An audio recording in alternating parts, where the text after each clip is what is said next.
ಆ ಕೊನೆ ಕ್ಷಣದ ವಿಡಿಯೋ ಈಗ ಲಭ್ಯವಾಗಿದೆ. ತಲ್ವಾರ್ ದಾಳಿಯ ಭಯಾನಕತೆಯನ್ನು ಸಾರಿದೆ ಆ ವಿಡಿಯೋ. ತಲ್ವಾರ್ ದಾಳಿಯಿಂದ ನರಳಿ ಪ್ರಾಣ ಬಿಟ್ಟಿದ್ದಾರೆ ಅಬ್ದುಲ್. ಭೀಕರವಾಗಿ ಕೊಚ್ಚಿ ಕೊಲೆಗೈದಿದ್ದಾರೆ ದುಷ್ಕರ್ಮಿಗಳು.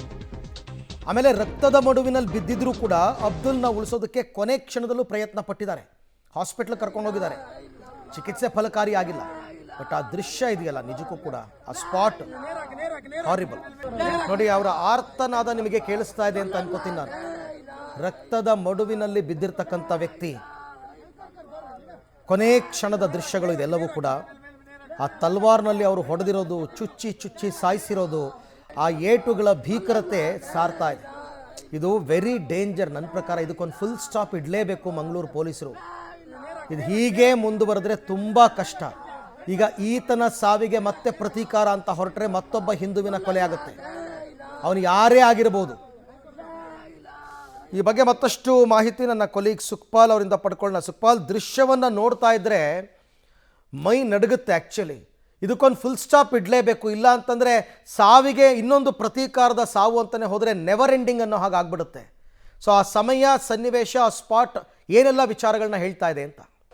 ಈಗ FIR ಅಲ್ಲಿ ದಾಖಲಾಗಿರುವಂಥ ಘಟನೆಯನ್ನು ಅಲ್ಲಿ ವಿವರಣೆ ಮಾಡಲಾಗಿದೆ. ಅದನ್ನು ಈಗ ದೃಶ್ಯದಲ್ಲಿ ನೀವು ಗಮನಿಸ್ಬೋದು.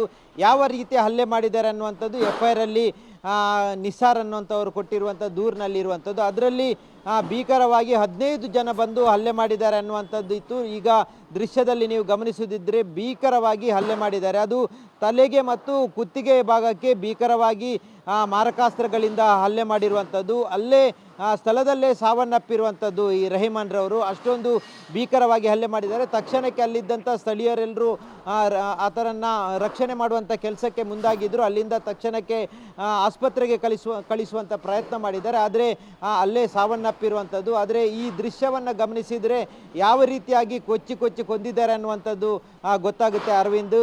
15 ಜನರು ಇದ್ದರು ಅನ್ನುವಂಥ ಒಂದು ಮಾಹಿತಿ ಇರುವಂಥದ್ದು. ಮೊದಲಿಗೆ